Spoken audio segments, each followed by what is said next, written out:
Lantas pemirsa, bagaimana situasi dan hasil pencarian korban gempa di Cicadas, Cianjur, Jawa Barat pada siang ini? Informasi selengkapnya akan disampaikan rekan kami, Sisilia Sinabaribal langsung dari Cianjur, Jawa Barat. Selamat siang, Sisilia. Bagaimana situasi dari pencarian korban gempa untuk hari ini? Ya, Soza, untuk siang ini proses pencarian masih terus diusahakan semaksimal mungkin oleh seluruh tim SAR gabungan di sini dengan menggerakkan 2 alat berat yang terus melakukan penggalian seperti yang di belakang saya ini. Begitu tebal dan tingginya material longsor memang menjadi salah satu kendala yang menyebabkan penemuan 2 warga di kampung Cicadas ini sulit ditemukan. Ini sudah memasuki hari kelima namun belum ada hasil yang dihasilkan oleh tim SAR gabungan. Namun tentu kinerja tim SAR gabungan ini patut diapresiasi karena kita tahu selama 3 hari kemarin atau 4 hari terakhir proses evakuasi dilakukan secara manual. Baru kemarin siang alat berat diturunkan ke lapangan untuk membantu mempercepat proses penggalian. Material longsornya begitu tinggi dan juga begitu tebal, bahkan ini adalah gambaran betapa besarnya longsor yang terjadi di tempat ini pada hari Senin 21 November 2022 yang lalu. Sebenarnya untuk titik pencarian sudah ditemukan atau sudah diperkecil areanya oleh tim SAR gabungan di sini sejak hari kedua dan ketiga kemarin. Dan kemarin juga pihak keluarga sudah memberikan keterangan lebih lanjut kepada tim SAR di lapangan di mana titik-titik terakhir dari 2 orang anggota keluarga mereka yang diduga tertimbun dari material longsor ini. Kemarin ada istri dari korban yang datang ke lokasi pada pagi hari menunjukkan kepada tim SAR titik lokasi dari suaminya.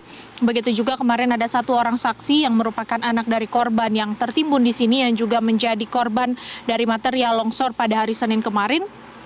Dalam kondisi yang belum terlalu pulih karena ia juga menjadi korban, menunjukkan titik-titik di mana ia melihat ayah dan juga adiknya pada hari Senin pekan lalu. Nah, titik itulah yang kemudian menjadi acuan dari pihak tim SAR di sini melakukan proses penggalian seperti yang dilakukan oleh alat berat atau 2 alat berat ini. Nanti mekanismenya ketika 2 alat berat ini sudah menemukan tanda-tanda ataupun sudah menemukan menggali cukup dalam, maka pihak dari tim SAR gabungan yang ada di lapangan saat ini akan melakukan penggalian secara manual untuk mengangkat dan juga mengevakuasi jenazah ataupun mengevakuasi korban yang tertimbun material longsor. Suza.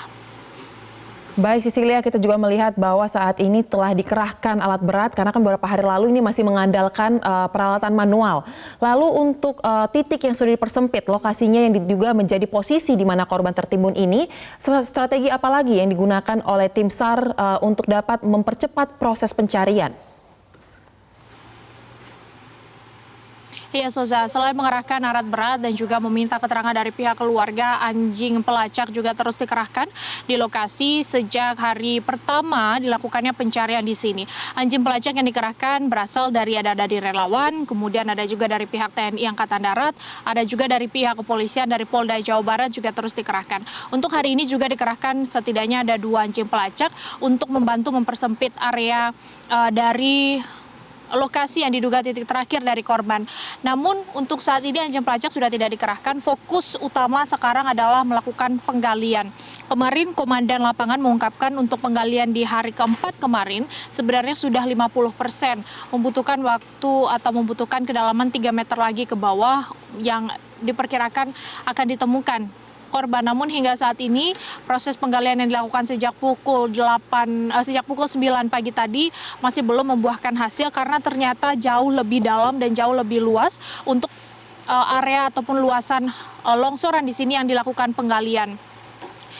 Dapat terlihat, Soza dan juga pemirsa, sebenarnya sudah cukup luas area penggalian yang dilakukan oleh 2 alat berat ini, jauh lebih luas jika dibandingkan dengan titik-titik yang sudah ditentukan atau sudah dipatok, sudah menjadi acuan dari tim SAR, baik dari informasi keluarga maupun dari anjing pelacak atau hasil endusan anjing pelacak. Tentu perluasan area ini diharapkan nantinya dapat segera menemukan 2 orang warga di kampung Cicadas ini. Karena ini sudah memasuki hari kelima, Soza dan juga pemirsa, untuk proses melakukan pencarian, namun masih belum ditemukan 2 orang korban ini. Harapan keluarga juga yang kami temui dan juga berada sebenarnya di sini berharap dapat segera ditemukan. Soza, sekedar informasi, pencarian saat ini tidak hanya difokuskan di Kampung Cicadas ini saja, namun masih ada 2 site lain atau 2 wilayah kerja lain yang masih terus dilakukan pencarian oleh tim SAR gabungan. Ada di kawasan Warung Sate Sinta, dan juga di kawasan Desa Cijedil. Kami mendapatkan informasi bahwa sampai pukul 10 tadi ada 2 orang korban yang sudah ditemukan di Worksite 2 di Desa Cijedil dan sudah dibawa ke RSUD Sayang untuk dilakukan proses identifikasi lebih lanjut dan nanti akan diserahkan kepada pihak keluarga jika sudah diidentifikasi. Soza. Baik Cecilia, Anda tadi menyebutkan bahwa ini merupakan hari kelima dari proses pencarian dilakukan oleh Basarnas dan juga tim terkait. Bisa disampaikan mungkin direkap lagi kepada kami dan juga pemirsa, sejauh ini total sudah berapa korban yang berhasil ditemukan dan rencana ke depannya sampai hari kapan proses pencarian ini akan terus dilanjutkan oleh tim Basarnas dan juga tim terkait?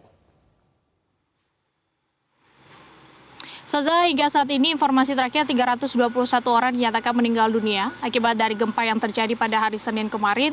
Proses identifikasi terus dilakukan oleh tim DVI dari Mabes Polri. Tidak kurang dari 150 jiwa yang meninggal dunia telah berhasil diidentifikasi, telah diserahkan kepada pihak keluarga dan juga telah dimakamkan.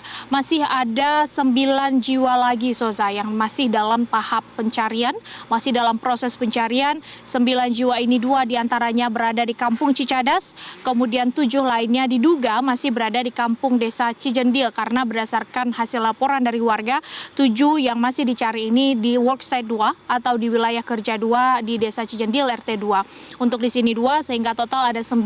Sebenarnya kemarin BNPB menyebut ada 11, hari ini sudah ditemukan 2, sisa 9 lagi.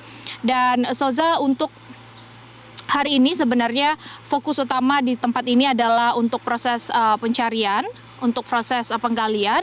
Dan jika pertanyaan Anda tadi bagaimana untuk strategi ke depannya dan bagaimana target ke depannya, BNPB sudah memasuki 7 hari pasca gempa dan memperpanjang untuk proses pencarian yang sebelumnya seminggu kemudian diperpanjang 3 hari ke depan sampai tanggal 30 November 2022 mendatang. Tentunya dengan perpanjangan waktu proses pencarian ini nantinya akan segera dapat menemukan 2 orang korban di sini dan juga korban-korban lain di tempat atau di lokasi lain akibat dari gempa Cianjur ini. Untuk di lokasi ini, Soza, baru 5 hari pencarian karena pencarian baru dilakukan di hari Kamis kemarin. Artinya jika mengikuti SOP masih ada 2 hari untuk masuk periode pertama proses pencarian. Jika selama 7 hari ini belum ditemukan, maka nanti akan dilakukan evaluasi lebih lanjut apakah tetap akan dilakukan pencarian atau bagaimana nanti komunikasi dengan pihak keluarga, dengan pihak dari BNPB dan juga pihak dari Basarnas serta tim relawan. Soza. Cecilia, 2 hari lagi sisa waktu untuk periode pertama pencarian dari tim Basarnas dan juga teman-teman yang terkait. Lalu sepanjang Anda mengikuti proses pencarian di lokasi, saat ini sudah ada bantuan dari alat berat. Kira-kira kendala apa lagi yang mungkin bisa dihadapi atau yang ada di lokasi untuk dapat mungkin terkait dengan proses pencarian ini? Kendala apa mungkin yang bisa terjadi? Ya, Soza, betul sekali. Tim Liputan Media Group Network Metro TV sejak hari pertama proses pencarian di lokasi ini di hari Kamis mengikuti segala rangkaian proses pencarian, mulai dari susahnya untuk menuju ke lokasi ini, akses lokasi yang begitu sulit untuk sampai ke titik ini. Bahkan, Soza, sedikit gambaran di hari pertama, hari kedua proses pencarian, lokasi ini belum sedatar ataupun selandai ini. Masih rawan, masih tinggi material-material longsornya dan jauh lebih tinggi daripada saat ini. Sejak masuknya alat berat, material longsor sudah mulai didatarkan. Satu, untuk akses alat berat. Kemudian yang kedua, agar tidak terjadi longsor susulan. Nah, jika pertanyaannya bagaimana hambatan atau apa saja hambatan yang dialami oleh tim SAR gabungan di sini, satu masih soal akses lokasi, Soza, karena tadi untuk alat berat masuk ke lokasi ke titik mereka tengah melakukan pekerjaan ini, tim SAR juga harus membuka jalur kembali karena tadi malam sempat terjadi hujan di lokasi ini atau sore sempat terjadi hujan, sehingga jalur yang kemarin sudah dilewati becek, basah, dan tidak bisa dilewati oleh eskavator. Sehingga tim SAR gabungan harus membuat jalur baru atau memperbaiki jalur yang kemarin sudah dilewati sehingga bisa sampai di titik itu. Itu hambatan pertama, Soza, mengenai akses lokasi. Yang kedua, mengenai cuaca. Untuk hari ini memang kalau berdasarkan pantauan BMKG yang kami ikuti, cuaca terpantau cerah sampai jam 1 siang nanti. Namun untuk saat ini sedikit berubah, sudah mulai mendung lagi. Nah, jika kita melihat cuaca yang terjadi selama 5 hari proses pencarian ini, cuacanya memang kurang mendukung. Biasanya nanti jam 3 sore, jam 2 siang atau jam 3 sore sudah mulai gerimis dan juga sudah mulai hujan. Sehingga ini mengakibatkan proses pencarian harus dihentikan lebih awal daripada SOP sebelumnya. SOP-nya itu, Soza dan juga pemirsa, selesai jam 5 sore. Namun biasanya jika terjadi hujan yang cukup deras, maka akan dihentikan lebih awal. Kemarin berhenti pada pukul 15.30 waktu Indonesia Barat. Dan tentu kalau PMKG menyebut hari ini cerah, diharapkan memang cerah sampai nanti jam 5 sore sehingga proses evakuasi hari ini dapat selesai semaksimal mungkin sesuai dengan SOP dan juga waktu yang sudah ditentukan oleh pihak dari Basarnas. Itu cuaca. Yang kemudian yang ketiga, hambatan berikutnya masih menyoal adanya gempa susulan. Sepanjang pagi hingga siang ini kami merasakan ada 2 kali gempa susulan yang cukup besar, Soza dan juga pemirsa. Terakhir tadi pada pukul 8:27 waktu Indonesia Barat terjadi gempa yang cukup kuat. Informasi 3,1 magnitudo kekuatannya dan ini menyebabkan tim SAR gabungan tadi sempat ditarik mundur sebentar untuk memastikan kondisi ini aman atau tidak untuk dilakukan proses evakuasi ataupun pencarian korban. Inilah hambatan-hambatan yang sebenarnya masih terus diantisipasi oleh tim SAR gabungan yang ada di lokasi. Tentu dibutuhkan dukungan dan juga doa dari seluruh masyarakat Indonesia agar nanti proses evakuasi, proses pencarian ini dapat segera selesai dan 2 warga di kampung Cicadas ini dapat segera ditemukan. Soza. Baik, terima kasih rekan Sisilia Sinabariba untuk laporan Anda. Kita harapkan yang terbaik untuk proses pencarian, koordinasi semakin kuat dan tentunya doa agar semua proses ini dapat berjalan dengan lancar. Selamat kembali bertugas.